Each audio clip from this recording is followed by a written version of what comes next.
Well, ako po sa marami siguro nakakilala dito sa akin, dyan lang tayo, magkakapitbahay lang tayo sa Agape, Christian College sa Bulacan, ako po may-ari niyan. Ako po ay isang obispo. Kaya-represent ko po ang religious sector. Sabi kanina noong nagsalita dito, nasaan na raw yung mga taga-simbahan, mga religious. Well, sasabihin ko sa inyo, andyan lang naman kami. Pero siguro hindi pa talaga ano yung iba. Pero ako kasi, in the sense na taga-Davao po ako, talaga ano ako, no?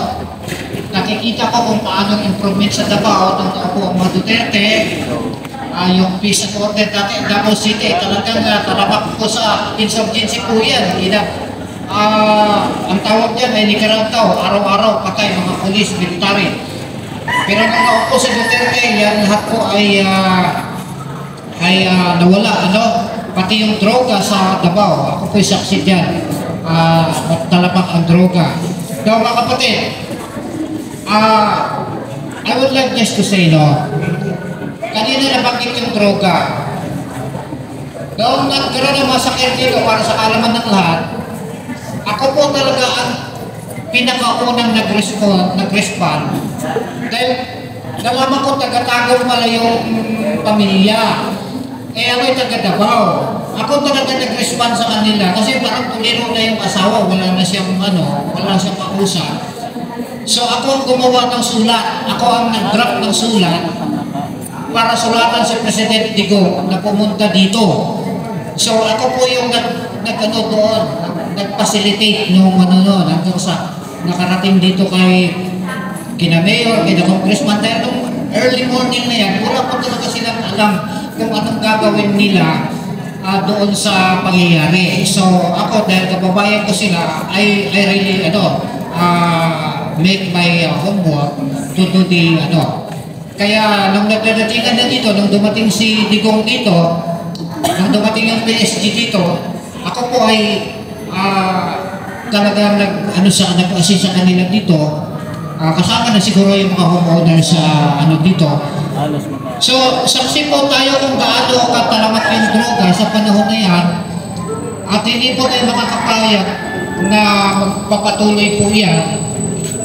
Kasi nakita nyo, masakit po yun, pati mga bata, matanda ay pinatay, at hindi lang dito sa lugar na to nangyayari, sa marami pang lugar. Ako po'y malungkot kasi mayroon po ako isang membro na yung drug addict po yung kanyang anak, yung membro ko, talagang hirap na hirap kami kung paano hanggang sa dinala sa rehabilitation yun. Kasi bakit kamo? Ninanakawan na niya yung nanay niya, yung mga kapatid niya, yung laptop, cellphone. Pag meron palang addict sa isang pamilya, mga kapatid, nako, para meron kayong magnanakaw sa loob ng bahay, dapat yung mga appliances ninyo ay lilimasin para makabili lang ng droga. So hirap na hirap po yung membro ko na yan, at napakalaking ginastos niya sa rehabilitation center para marehab lang.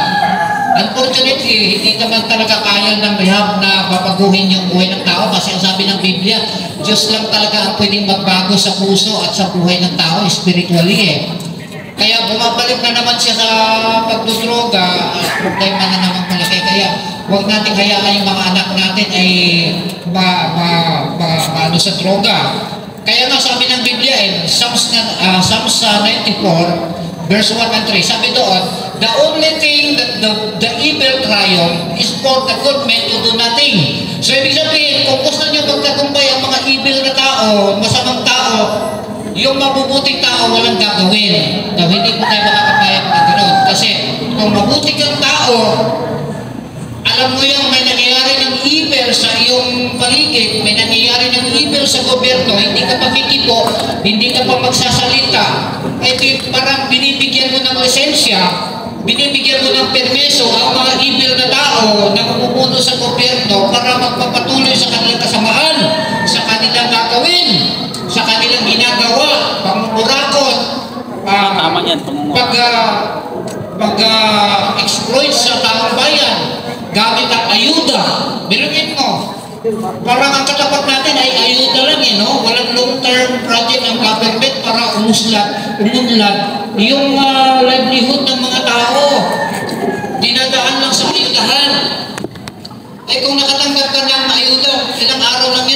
na yan. Wala pong talagang maliwanag na programa. Ha? Pero yung pangungulumbat ng milyon-milyon, ha? Ako'y nalungkot. Kababayan ko si Bibi Sara, nagadabaw po ako. Ngayon, tinapyas yan siya ng more than nakalahati ng kanyang budget o Bibi. Ngayon, 700 million ang binigay sa kanya, parang palimos na lang to. Alam naman natin ay napakaraming proyekto si Bibi Sara. Namumuna pa siya sa pag-respond sa mga nasalanta sa bagyo. Hindi pa nakakilos ang Malacanang, kumilos na yung OBP. Pero tingnan nyo, kung sino yung nagtatrabaho at malaki ang highest rating na nananungkulan sa gobyerno, siya na lang siguro yung mabuting tao na nasa gobyerno. Bagamat marami pa naman siguro dyan, pero siya pa yung talagang tutudasin at siya pa talaga yung pipersonalin. So, ibig sabihin, ako po ay nag-aaral ng, hindi lang po ako theology, ako din po ay political science. At ako po ay tumakbo na nga rin akong city councilor dito ng mga nakaraan, pero ayaw ko nang itutuloy kasi gusto ko na lang magiging maker rather than to become a king, no? So, now, nakikita ko yan, nababasa ko, na-analyze ko ang political climate ng bansa. Yung ginagawa ngayon ng present administration, kung naririnig ninyo, these are all political harassment lang talaga ito. Ibig sabihin, alam naman natin yung ginagawa ng Kongreso. It's all obvious na obvious yan. Hindi yan baka ano-ano yung mga investigation dyan. In aid of persecution yan at in aid of in aid of prosecution. Parang kinuha na nga nila yung trabaho ng NBI at saka si IDG. I would rather suggest that you will apply to NBI and then ano na lang sila kaysa lawmaking ang gagawin, ano? So, ibig sabihin, obvious na obvious na ginagamit weaponizing the Congress to politically harass the Dutertes and its allies. So, pag hindi maganda ito, ang senaryo na ito, na ang latay, ang biktima ay taong bayan. Tayo, na taxpayer. Isipin ko, manood kayo sa YouTube. Doon sa hearing ng Kongreso, puro kain lang ginagawa nila doon, yung mga hearing doon. Sino nagbabayad yan? Taong bayan ang nagbabayad yan, yung mga hearing na yan na ginagawa dyan. So mga kapatid, ako, kami sa religious sector, of course, nagpipray tayo. Pero higit sa prayer, kung meron pa tayong magagawa na mag-stand naman in truth, gagawin natin ito.